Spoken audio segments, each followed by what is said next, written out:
إن الحمد لله نحمده ونستعينه ونستغفره ونعوذ بالله من شرور أنفسنا ومن سيئات أعمالنا من يهده الله فلا مضل له ومن يضلل فلا هادي له أشهد أن لا إله إلا الله وحده لا شريك له وأشهد أن محمدا عبده ورسوله اللهم صل وسلم على سيدنا محمد وعلى آله وصحبه أجمعين أما بعد معاشر المسلمين رحمكم الله أوصيكم ونفسي بتقوى الله لعلكم ترحمون قال الله تعالى في القرآن العظيم وهو أصدق القائلين يا أيها الذين آمنوا اتقوا الله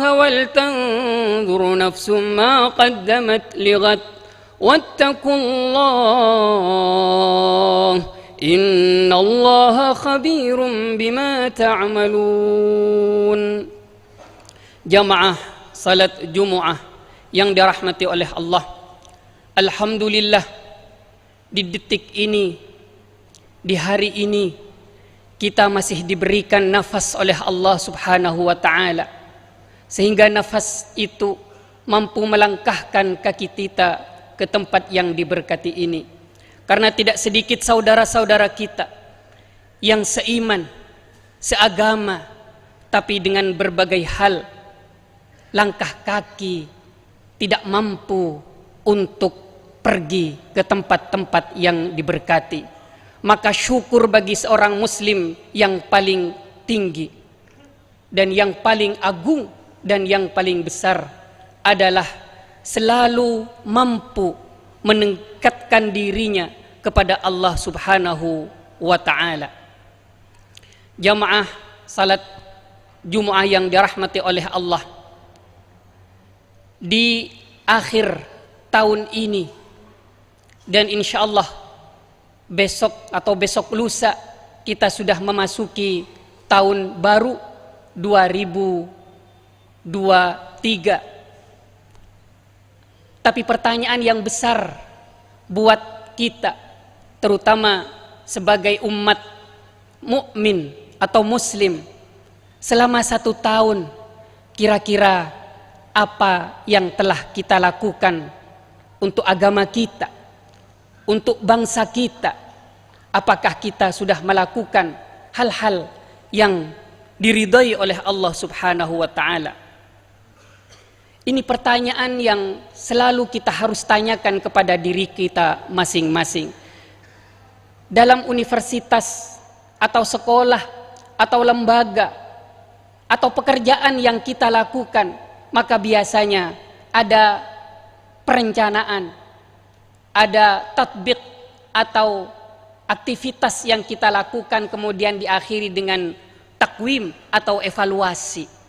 Tapi apakah kita yang bukan lembaga ini, tapi pemberian Allah yang luar biasa ini yang namanya manusia, muslim dan mukmin, apakah kita sudah mampu merencanakan diri kita selama 1 tahun kemarin dan melakukan rencana kita, dan hari ini atau detik ini apakah kita sudah mampu mengevaluasi itu? Jamaah yang dirahmati oleh Allah, maka Sayyidina Umar pernah dawuh, hasibu anfusakum qabla an tuhasabu.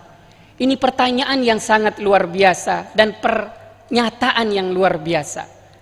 Hasibu, introspeksi dirilah kalian, qabla an tuhasabu, sebelum nanti dihisab oleh Allah Subhanahu wa ta'ala. Dan hisab ini dari ujung rambut kita, kira-kira rambut kita selama ini kita pakai untuk apa? Apakah sudah sesuai dengan sunnah kita dengan rambut ini? Apakah menyalahi sunnah? Bagaimana kita menggunakan mata ini selama 1 tahun?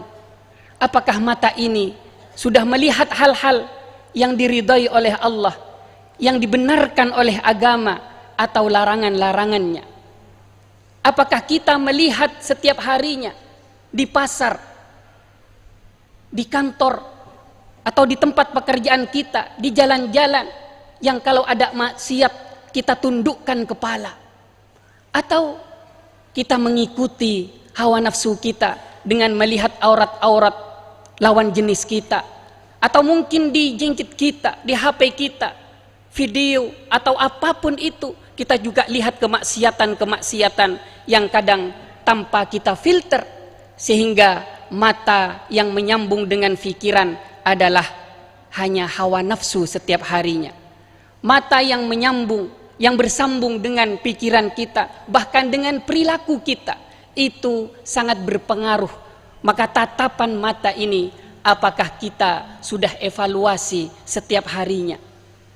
Dan apa kita sudah mengevaluasi apa yang kita ucapkan setiap hari, dan apa yang kita dengarkan, dan tangan apa yang kita lakukan? Demikian juga dengan kaki-kaki, apakah sudah melangkah kaki ini ke tempat-tempat yang diridai oleh Allah Subhanahu wa ta'ala?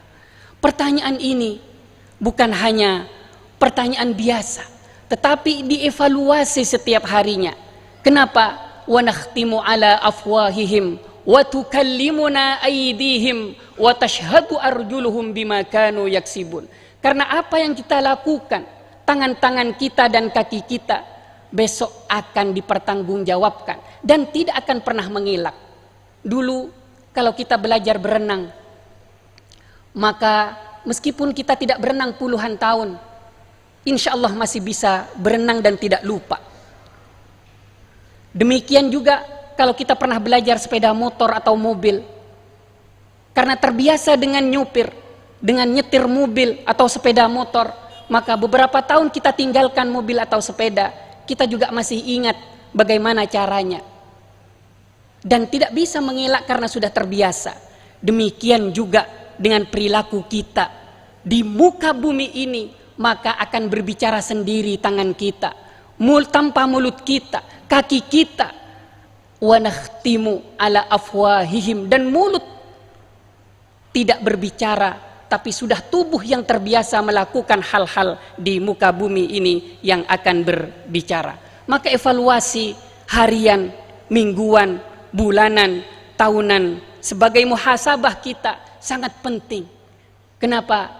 Mandana nafsahu, kata Rasulullah sallallahu alaihi wasallam, 5 manda al-kaisu, orang yang cerdas itu, kata Rasulullah, mandana nafsahu, orang yang selalu mengevaluasi dirinya, introspeksi dirinya, wa amila lima ba'dal maut, dan melakukan apa yang akan dibawa nantinya kepada akhirat. Maka orang yang cerdas adalah orang yang selalu mengevaluasi dan selalu mendekatkan diri kepada Allah. Kalau kita lihat sejenak cerita bagaimana Sayyidah Hajar yang melakukan lari, atau kita kenal dengan sa'i. Sa'i kalau dalam bahasa Arab artinya berusaha, dari Safa wal Marwah. Dan dari antara Safa dan Marwah yang dicari adalah air.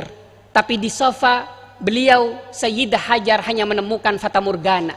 Di Marwah juga menemukan fata morgana. Dan itu tidak hanya sekali, 2 kali, tapi 7 kali. Dan ini berat untuk seorang perempuan, tapi tetap dilakukan. Maka kemudian disebut as-sa'yu. Sa'yu berusaha, atau orang nyebutnya kalau sa'i lari-lari kecil. Apakah Sayyidah Hajar menemukan yang diusahakan? Tidak. Tidak ada air sampai 7 kali di Safa atau Marwah. Tetapi dengan izin Allah, yang dicari ini ternyata tidak di Safa dan juga tidak di Marwah, tetapi ada di mana? Ada di dekat Ka'bah, jamaah yang dirahmati oleh Allah, di kaki Ismail, dekat dengan Ka'bah. Dan ini sebenarnya adalah isyarah dan syiar untuk kita. Pekerjaan yang kita cari belum tentu berada di tempat itu. Kita kadang di kantor, mungkin pekerjaan uang dapat di situ, tapi mungkin keberkahan tidak di situ. Kadang mungkin di jalan-jalan, atau ada orang yang di sawah, mungkin hasilnya juga tidak di sawah, tetapi dikasih oleh Allah di tempat yang lain. Karena memang bukan usaha yang menjadikan kita hebat, bukan hasil yang menjadikan kita hebat, tetapi kita hanya disuruh oleh Allah, diperintah oleh Allah untuk ikhtiar. Karena hasil itu adalah di tangan Allah. Tetapi apa yang hasil yang diharapkan adalah dekat dengan Ka'bah. Sebagaimana keluarnya air Zam-Zam di kaki Ismail, dekat dengan Ka'bah. Artinya hasil yang diharapkan oleh agama dari aktivitas kita sehari-hari bukan dari apa yang kita lakukan, tetapi hasil, yaitu pekerjaan atau rizki yang mampu mendekatkan diri kepada Allah Subhanahu wa ta'ala. Ada orang kaya, sukses setiap harinya, tapi semakin jauh dari Allah. Ada orang yang ingin mobil Avanza misalkan, atau Toyota atau apapun, yang sebelumnya rajin ke masjid, jamaah Masya Allah, 5 waktu, bahkan tahajud juga rajin. Tetapi setelah dikasih oleh Allah apa yang diinginkan, mobil tadi, duhur lupa berjamaah, asar lupa berjamaah, bahkan 5 waktu lupa berjamaah. Maka ini adalah cobaan, tidak mendekatkan diri kepada Allah, tetapi menjauhkan diri kepada Allah. Maka kalau kategori tadi al-kaisu man dana nafsahu wa amila lima ba'dal maut, ini tidak masuk kategori cerdas. Kemudian dilanjutkan wal ajis. Siapakah orang yang lemah atau kebalikan dari orang yang cerdas tadi? Adalah orang yang mengikuti manittaba'a hawahu, orang yang mengikuti hawa nafsunya, wa tamanna ilallahi, dia berangan-angan kepada Allah, hanya berangan-angan, tetapi setiap harinya mengikuti hawa nafsunya, pingin makan ini, baru makan, kuliner di mana-mana, sudah tidak tahu kesunatan perut, hanya sepertiga, difulkan, dan sudah tidak ada bahwa ini hanya kesunatan untuk ibadah. Karena saking perutnya, perut ini dengan makanan, maka lupa ibadahnya, lemah ibadahnya, ngantuk, dan tidak sempat melakukan pendekatan-pendekatan kepada Allah Subhanahu wa ta'ala. Jamaah yang dirahmati oleh Allah, bukan tidak boleh melakukan hal-hal yang mubah, tapi kita harus mengevaluasi kira-kira langkah kita apa ke depan 2023, dan bagaimana kita mendekatkan diri kepada Allah. Maka harus dirancang 1 tahun ke depan, dijadwal, kemudian dilakukan dan dievaluasi. Kadang kita hebat mengevaluasi lembaga kita, tapi lupa mengevaluasi diri kita. Jamaah yang dirahmati oleh Allah, maka pesan Rasulullah kepada Abu Dzar dalam beberapa riwayat apa? Yang pertama adalah